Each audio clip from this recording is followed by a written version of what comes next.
Hey friends, just a quick message to say that we've now set up a Patreon. So if you have been enjoying the show so far and you feel like you're able to afford a cup of coffee a month to help support myself, Tom, and all the other wonderful artists that help make this show possible, it would mean the world to us to be able to continue to do this outside of our day jobs.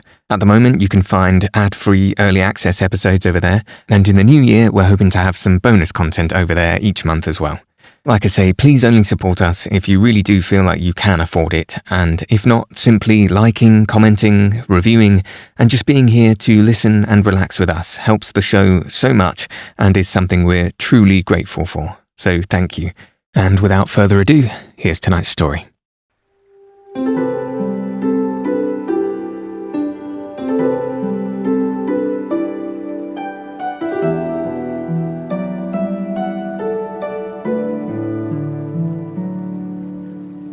Welcome to The Kingdom Sleeps, the fantasy bedtime story decided by the roll of a dice.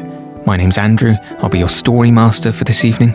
And my name's Tom, and I'll be playing the role of Yohm. If you'd like to catch up on the rest of the story so far, you can check out our previous episodes, and if you'd like to know a little bit more about the lore of Sopros, you can listen to episode 0, Welcome to The Kingdom Sleeps. So, Tom, this adventure so far has been set in the Schwurtzuna Desert, the home of Yohm, where he spent most of his life so far. Can you tell us a little bit about how it is that he'd usually spend his time in this place? I don't know if we've delved too much into it just yet, but Yohm's always on the move. He's grown up always on the move. He lives his life on the move. So everything he does sort of follows that trend. When it comes to trying to have a little bit of fun, he has been known to go a bit of sand sledding on occasion, have a little bit of a laugh in that sort of way, but most of the time, as is hopefully quite obvious at this point, he seeks out tranquility quite a lot. He is an independent person. He likes the peace of the desert and the strange mysteries within. He's got a few uncovered gems yet to seek out, a few things to tick off a list, so to speak. Anything in particular? Well, there are these things known as dullstone spires, maybe a little bit related to the brightstone that we know. This really fantastical, almost sand castles, giant things that move around in the desert. No one's really been inside too much to see what they're like, so that's been a long-standing dream of Yohm's. Maybe to tick off sometime soon. Oh, interesting. Perhaps he might come across one of those in the near future. Who knows? Let's see what the winds and the sand have to say about that. Well, now it's time that I invite you to close your eyes, make yourself comfortable, and join us where the kingdom sleeps.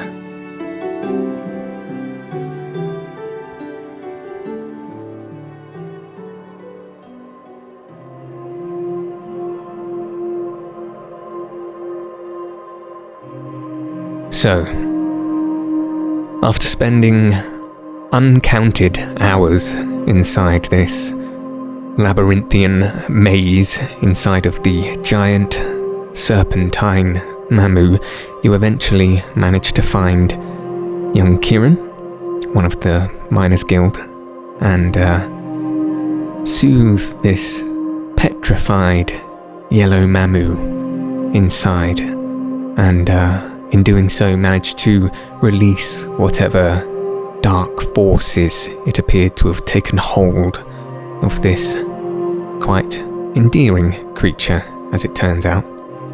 And in doing so, you have returned once again to the desert plains. And now you stand in the open desert. At this time, the sun is just beginning to disappear behind the moon in the sky, and the desert landscape is transforming, as it does every night, into a breathtaking sight.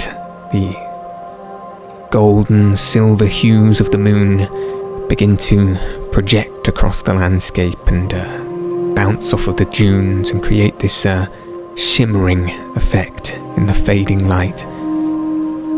The gentle breeze whispers through the whistle weeds in the far distance. The air is filled with a subtle sweetness from the varied, hidden flora around the desert floors, as if the land itself is now exhaling a newfound contentment. Your new companion stands diligently by your side. Tonto looks up at you with its little bare face and large, lovable eyes. Young Kiren lays motionless, unconscious, on the floor, just to your side. What's now going through Yohm's head? Relief. Feeling that oh so normal air upon his skin once more, picking up those scents in his nose that were absently missing for so long before, and realising the state he and his companions are in. He knows they do need to rest soon. And he's thinking, despite his still somewhat injured state, pretty sure we could slide Kiren over to the encampment there and at least rest up a little bit until light comes once more and try and set out to find the rest of our gang. Yes, rightly so. As you've observed, the encampment, once occupied by the Fellowship of the Miners Guild, now abandoned, has been left in fairly pristine condition. Them having escaped in quite a hurry. So, if Yohm chose to do so, you could head over there and camp up for the night. Yeah, well, I feel like we got to see how Kiren's doing first, so get down to a knee, gently as I can, and lean in, just hand on a shoulder. Kiren, can you hear me? As your hand presses down on his shoulder and you whisper these words, there's no direct movement from Kiren, though he does have quite distinct, heavy, mislaboured breaths. So you can tell that he's sleeping deeply, as it were. Well then. Not long now, Tonto. I'm going to rest down there for the evening. If you want some kip. If you even kip. I do not know what kip is. Sleep, Tonto. Sleep. Oh, I am always asleep. Well, I think me and this one here might need a little bit more tonight, if you don't mind. Okay. What does that mean? I'm tired. I'm hurt a little bit, but not too bad. So we're gonna get down there. See those tents? I see them. Yeah, so we're gonna go rest up in there for the evening, okay? We'll unfurl our things, we'll lay our head down, it's gonna be nice and safe, I assure you. And in the morning, that's when we're gonna go meet my friends. Sounds like fun. I did not know you were hurt. No, it's fine, really, but... Maybe I can help? I could find some friends. I don't know where they are. I haven't seen anyone for so long, but I know people who could help. You know people? People like me. Other Mamü That can make you feel better. You are so curious, dear Tonto. Come, when we get down there, you can tell me about them. And he begins unravelling that long, ragged cloak that sort of encompasses everything that is Yohm, and he starts laying it onto the floor next to where Kiren is.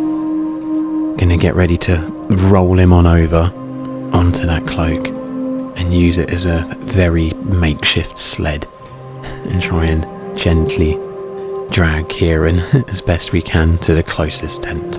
Sure, it doesn't take too much effort to roll Kiren over onto the cloak that you've put down onto the floor.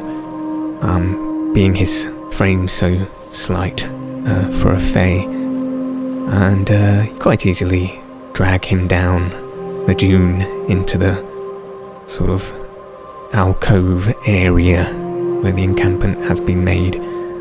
As you do so, Tonto follows you down, taking these huge, delicate, sort of almost jumping leaps, as if gravity does not apply to Tonto, almost like he's bouncing across the moon's surface as he sort of dances his way down this somewhat steep hill.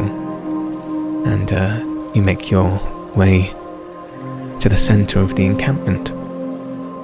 Around you are the remnants of the fireplace of the previous night, and you can see some dry wood still lingering around, and several tents set up by the miners, including your own, still there from the night before.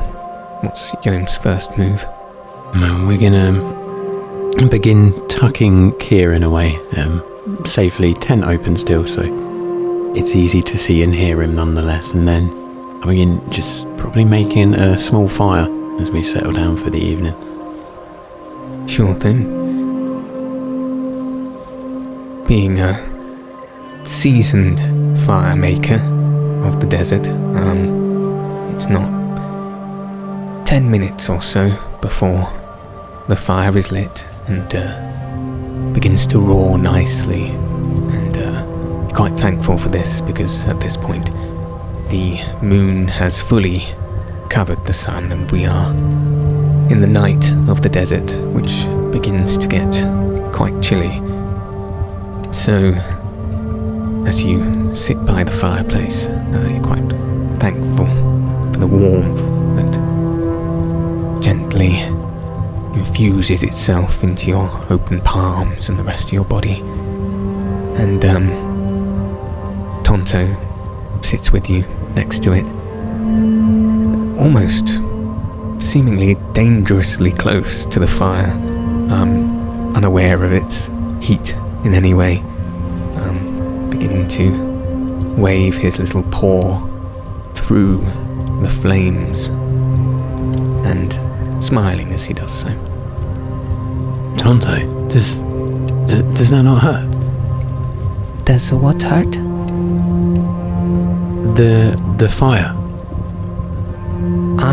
The lights, you feel them on your hand? I feel them, yes, they feel nice, they feel warm. Oh, you see this? And Yohm leans in, just about a foot away, give or take, with his hand. If I go any closer than this, that will hurt me more. Really? And you can dance with this. Oh yes, it's very nice, it's my favourite. I'm glad you make a fire. That is magical. See, and I pull a small twig out from the fire, or a little bit of wood as I can. I wave it around as it is a little bit of flame, and then show him, just deliberately, how easy it is to start something alight. And you see, Tonto, if I were to do what you're doing, and this is... I don't know anything that can do what you're doing. Oh, everyone I know can do this. Magical. No one I know can. Well, then they should probably not do it then. But, by all means, please. And I'm curious, as I'm going to pay attention, does the fire react to Tonto's movements? Does the flame sort of bend around him as it would, or does it almost phase through? It's somewhat difficult to tell with the moving of the flame under the somewhat firm breeze of the desert air, but after some moments of observing, it does appear that it's certainly not reacting in any major way, if it is. Somewhat undisturbed by Tonto's presence. And here I was, starting to think I was understanding the Mamü. And then today happens. You talk. Now, the world seems very different. I think so too. I was so scared before you came. I was scared when you came too. You are the first person like you that I have spoken to. I don't know why. But as soon as I did, I knew I was safe. Finally. Oh, I won't lie, Tonto. It might sound a bit embarrassing. I've tried to talk to Mamü before. You're the first one that seems to understand. Well, I talked to lots of Mamü, as you say. Is that me? Well, that's what we call all of you, yes. But no, you're Tonto. Don't ever forget that. No, I won't. But yes, you, all of your friends, all of you are Mamü, to us at least.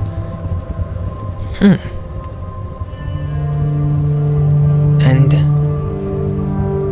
what is different? Are you Mamü?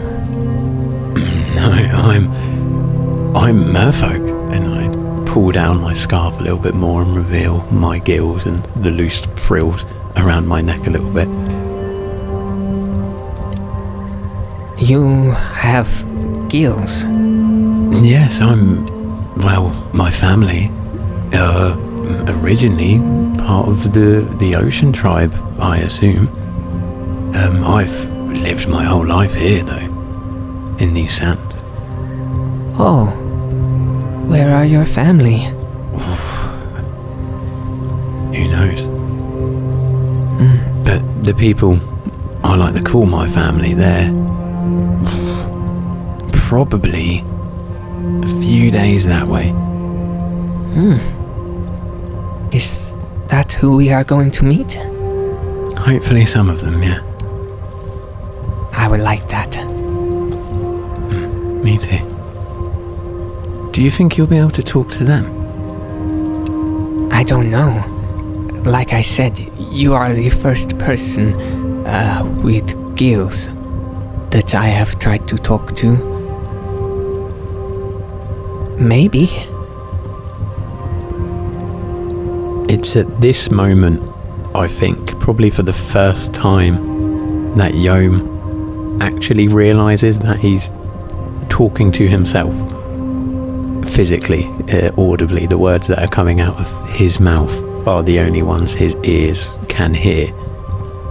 And he's all of a sudden sort of had that revelation that Tonto is communicating with him in some other way. And that, yeah, takes the wind out of his sails a little bit there. There's a stark realisation that this is even stranger than it first seemed. And as you take in that realisation, it seems that Tonto recognises some sort of slight, almost bereftness on your face, and almost to compound these feelings that you're having, he looks up into your face with his big eyes and, without his mouth moving, says to you, in whatever way it is that he is communicating with you, Are you okay? Yes, Just confused. I'm confused a lot of the time, especially lately. What's been happening lately? All these strange feelings. I used to be very happy, and I would go where I please across the desert and play with friends that I meet everywhere. And then my dreams, they started to get dark, and I wasn't sure who I was, and it made me afraid, and it made me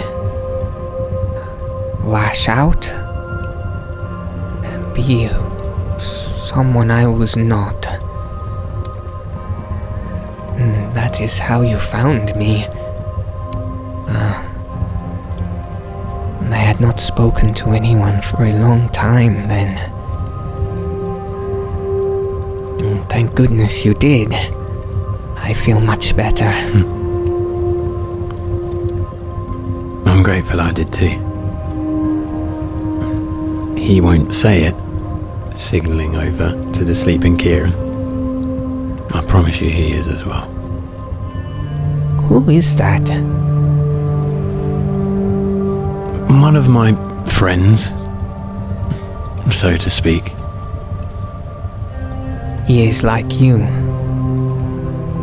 A little bit. Then I will like him. We'll see. We'll see. He's known as a Fae, Tonto. Have you ever seen a Fae before? A Fae is also not a Mamü? No, well done. They come from Mamü world? I don't know that place. Way beyond the desert. Will we go to Mamü world? We can. For the first time in a very long time. I think we might need to leave the desert. Leave the desert? Maybe. It could be fun. We need to find out about your friends, Tonto. Now, obviously, you're the first one I can speak to, but I won't be the only one that's noticed something different with your kind. Something strange. You think? Well, maybe I can find some friends and see what they say. I'd like that. Now, some of us, we have relationships with the Mamü, yes. Not like this, but some people get on pretty well.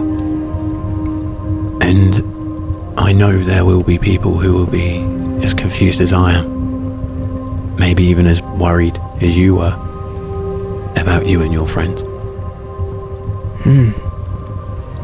Well, if they are worried, then maybe they can help too. We can hope. But what we need for that is Marks. Who is Marks? What is Marks, Tonto? And I rifle through my pockets and put out one of the Harvester's Guild marks. One of these. You can see Tonto's eyes sparkling at this quite ornately carved item that I suppose you've never really appreciated until you've seen the wonder in Tonto's face.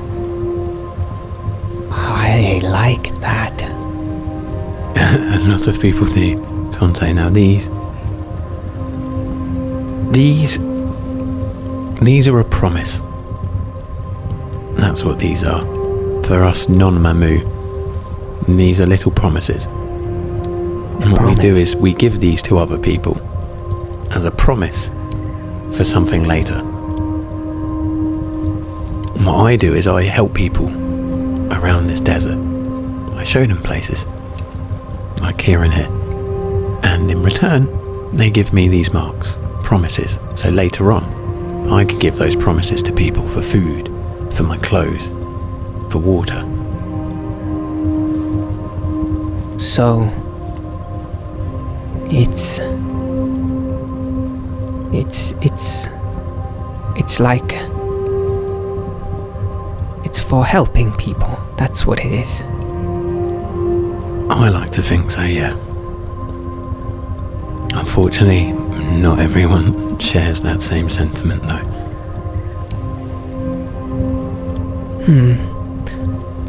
With my friends, we do this too. But we don't have marks. We just promise. I guess you, Mamü, are a lot more trusting than we.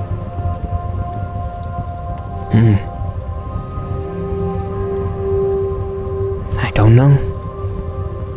I flick the mark over towards Tonto. That's your first one.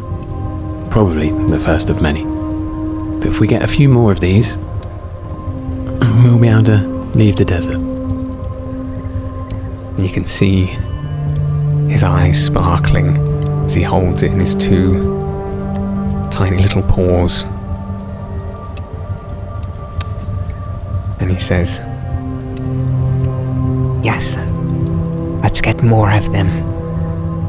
and he places the mark to his chest where his heart might be, and it passes through the surface of his body and seems to move into the center of him, whereby he removes his paws and it has disappeared.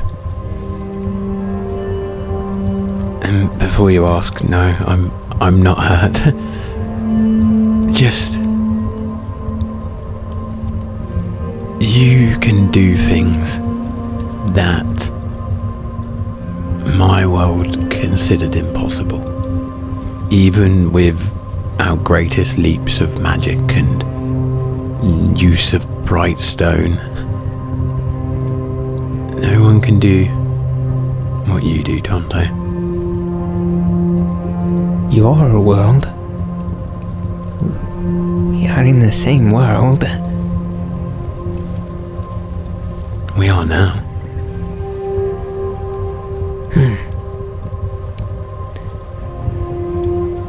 Hey, you know what? I don't know your name. Of course, why? Why would you? It just feels like I already gave it to you, but sorry. Allow me. I turn and I face him sincerely, which is quite rare for Yohm to make eye contact with anyone or anything. And I hold my little hand out. My name is Yohm. It's a pleasure to meet you, Tonto. It is a pleasure.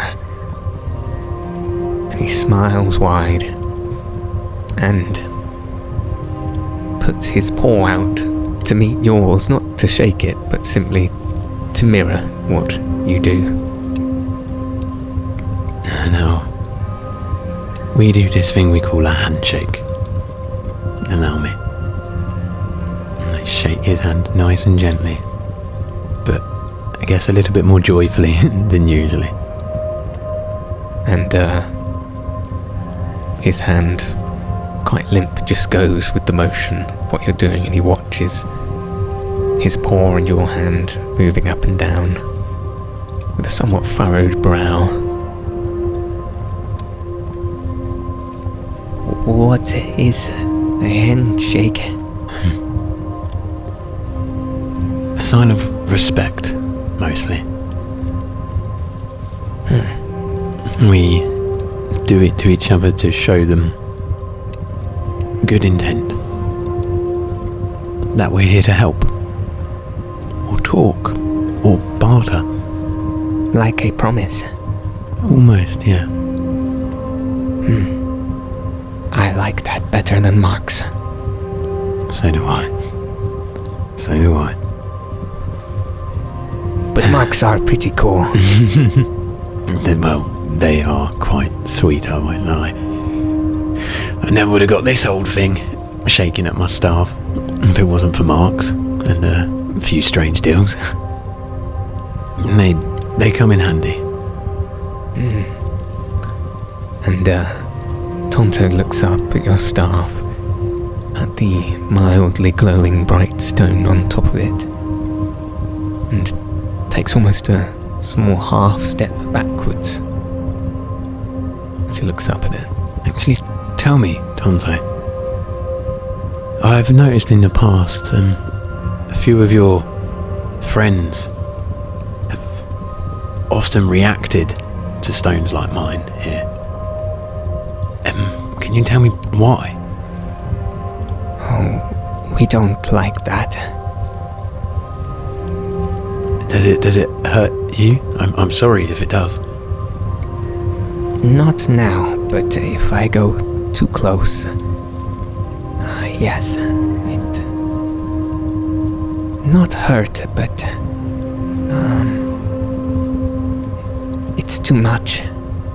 It feels... all over my body, too much. And Yohm's brain starts spinning and trying to churn up as much information as it can in trying to put together the pieces, what he knows of, I guess, the widespread usage and the most common usages of bright stone, and where there may be sort of close links with the Mamü. If he knows in his head sort of if any guild enterprises, for example, are sort of known for using both of these close to one another. So, searching his mind, he will remember the stories of the bright stone being used in instances such as that. There's cane. It is most commonly used in its rawest form as a form of protection, a way of gating out the Mamü.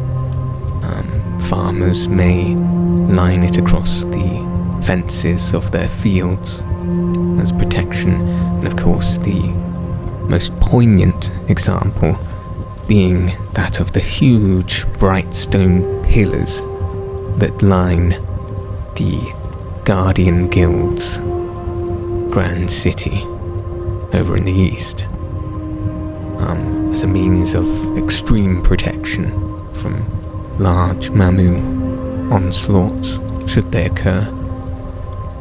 Otherwise, the most common uses are, of course, more modern inventions, these runic carvings made in the bright stone that give them these unusual properties, such as that of the one that Ren gave you and Yohm used to some utility inside of the serpent. Otherwise, its connection to the Mamü and exactly why it has this effect, you haven't really got too much information on. Well, Tonto, I have some ideas to that. Not too many though, but maybe some more friends to ask more questions to, should we need. Yes. I can't wait to see your friends. Me neither. A couple in particular I think are going to be very happy to meet you. Now, I've got so many questions in my head right now, and I'm sure you do too. But I think it's trying time to end one dream and start another. Okay. How do we do that? Well, we're going to let this fire rumble itself out. And then just as all of these flames dissipate, and it goes all nice and red and orange, we're going to roll off into that tent behind me there. That's my favourite one. We're going to lay our heads down, close our eyes like this, and listen to the whistling of the wind. And before you know it, Tonto, that moon will be gone and we'll see the sun again. And that's when we'll go find my friends. That sounds really nice. Good. Good. Tonto almost floats onto his belly as he lies down, staring at the fire. And you sit and you do exactly that. You watch the flames as they dance and weave and flicker for some time more, until they wane and fade, and you're left with the glowing orange embers. And slowly you make your way up as the chill of the night air just catches you on the wind,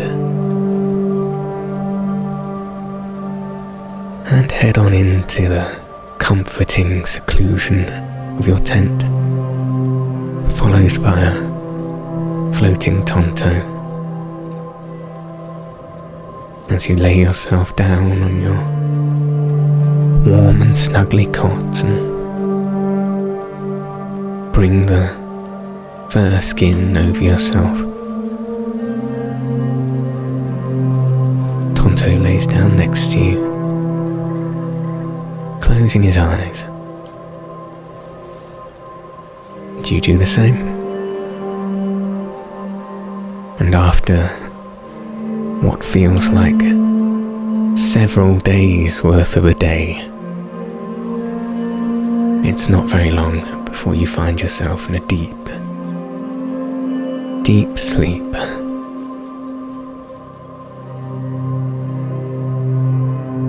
And once there, you find yourself in a familiar dream. This long, bright corridor you feel like you've been in before, this time at the end of which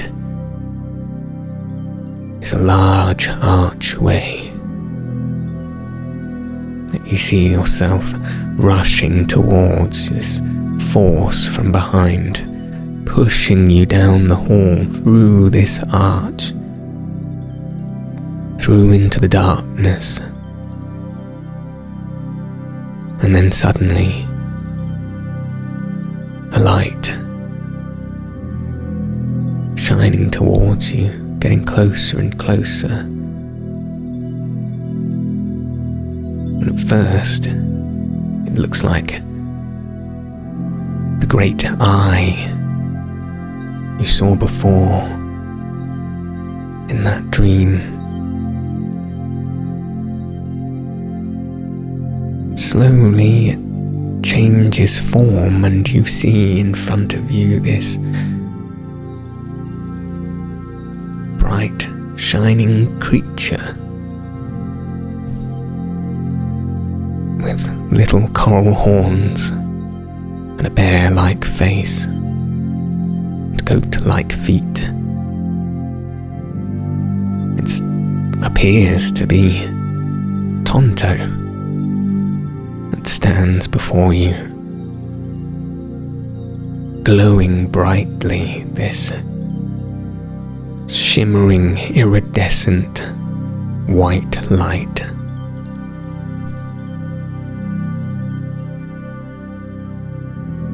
But It does not speak with Tonto's voice.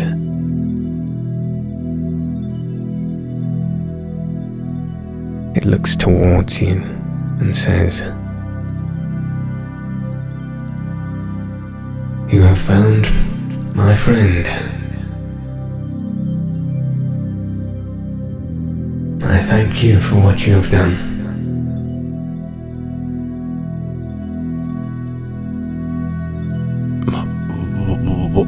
What next? What are you? What have I done?"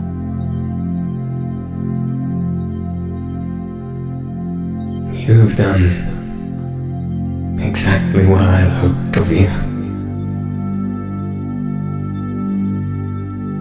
I seek peace. I seek rest. How do you get it?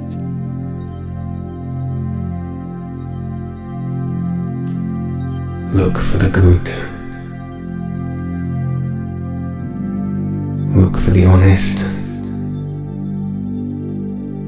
Look for the brave.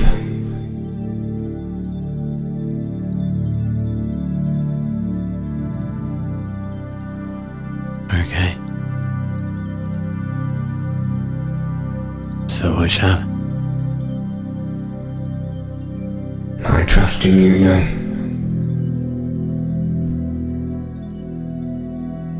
And I, you.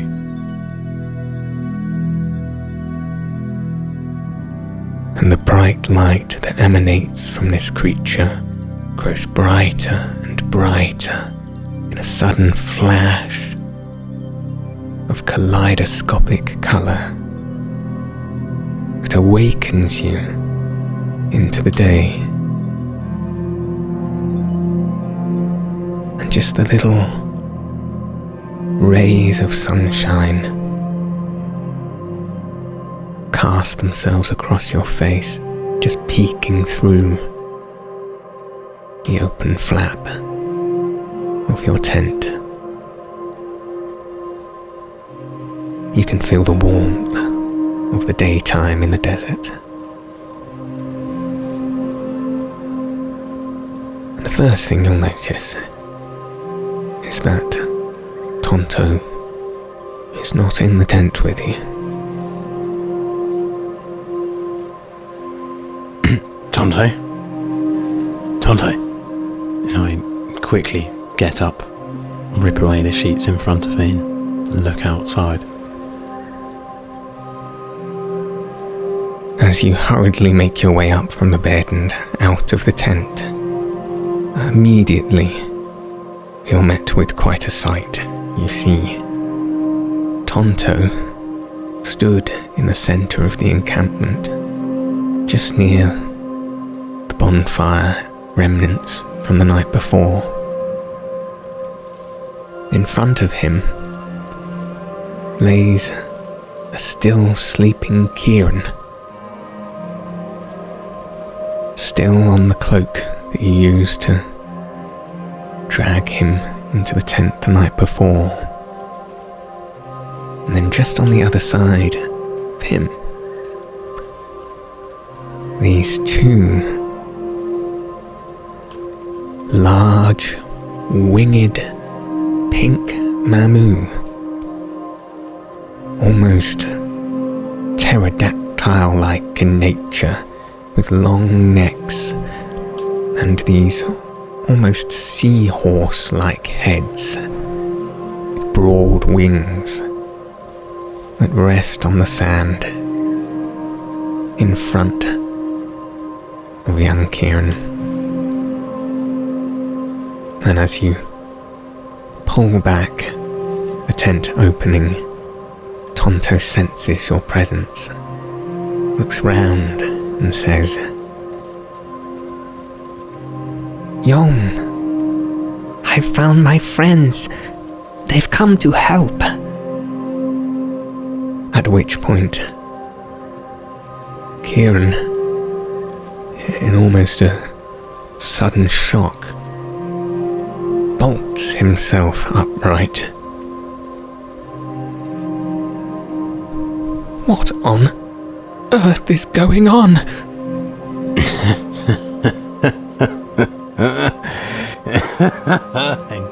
Yohm just falls onto his buttocks, laughing at this sight before him.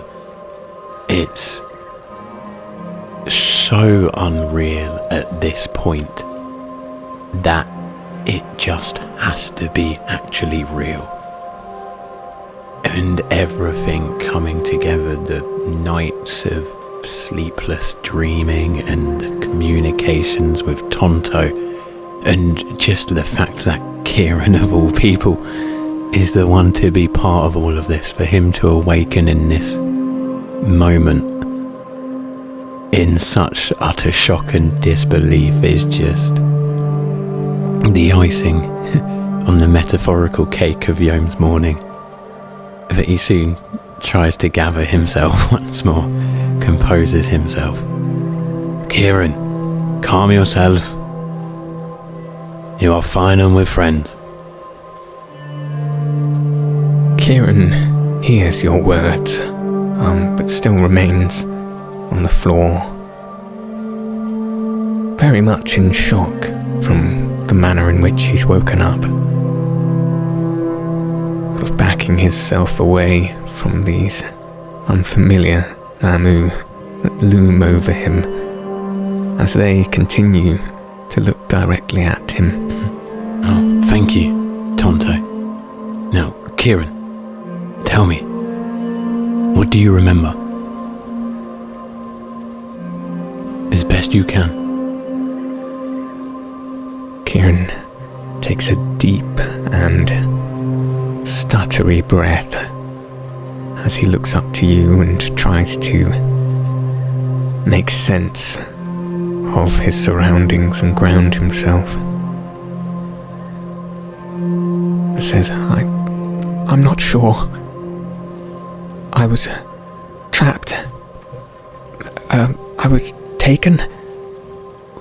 We were in the jungle? Were you there? Yes. We were there. And you have no idea how relieved I am to hear you say that. Now, what else do you remember? As impossible as it seems, tell me.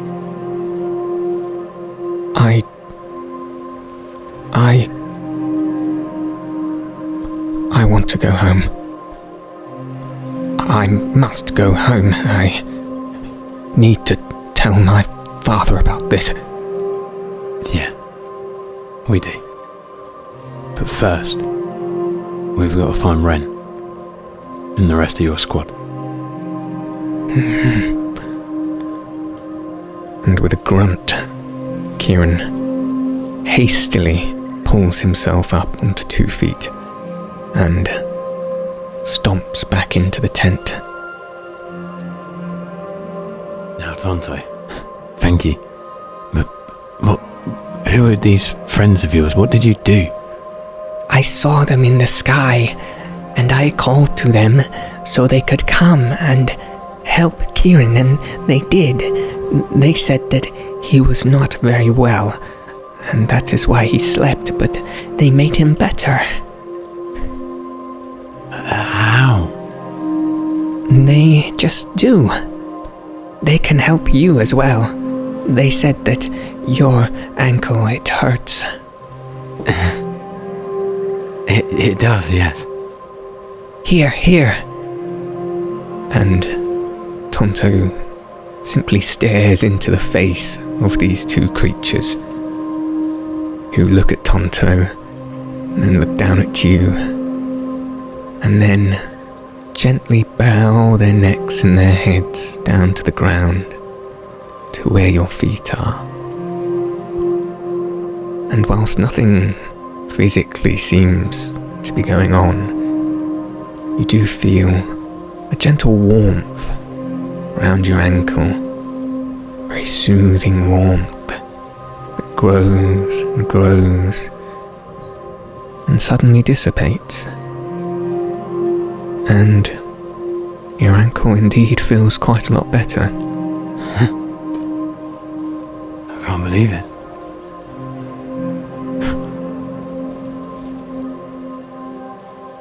I've got another friend, Tonto, that is. Oh, really going to want to meet you now. She's going to lose her mind. And I hop up onto my feet and, stomp the ground a little bit, bend it up and down. It feels great. I told you, didn't I? And all your friends can do this? Not all of them. Just the pink ones? I never thought about it like that, but yes, they are all pink. Wow. And as you sit and ponder that for a second, the two pink winged creatures bend themselves low to the ground, spread out their wings, and push into the air, launching themselves high up into the sky in a spiraling motion, and then swoop away across the landscape as Tonto yells, "Thank you. Goodbye." And Yohm whispers the same. Wow. Okay, one thing at a time. So, I've met your friends, Tonto. Do you think it's time to go and meet mine? Yes, I would love that. Awesome. Now, before we go, my friend Kiren in there, he thinks differently than I do. He might not seem as nice, but that's okay. We don't need to be with him for long, just until we find my friend. Okay. If you think so. Because we don't have to like people. We just like helping them. Okay. As long as you don't leave me. No, I don't think I could if I wanted to. Before we go, Tonto, did you have a dream last night?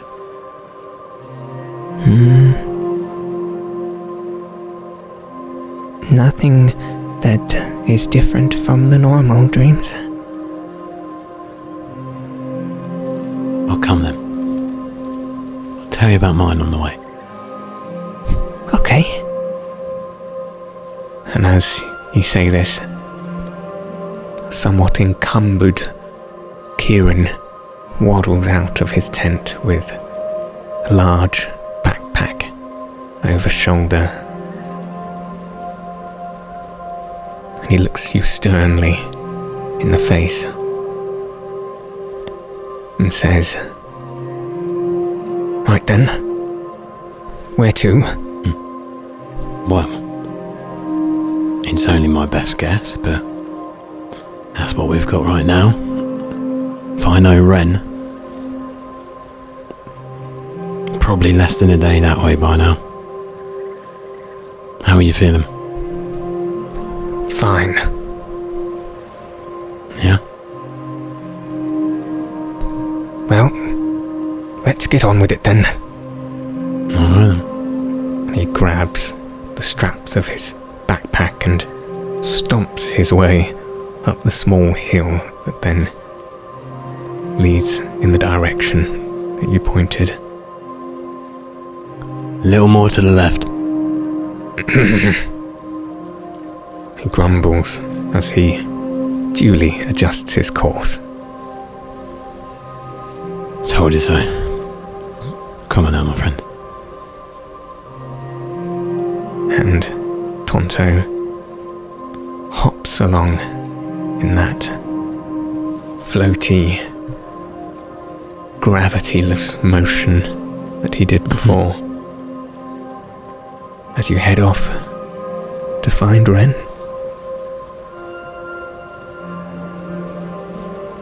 I think I do one last look at not so much the campsite in general, but at least my little slice of it that I'm leaving behind. This, for all intents and purposes, my home for the past year or so. Not worth much in terms of marks, but it was worth an awful lot to Yohm. At least it was before. Now, it just seems a little different.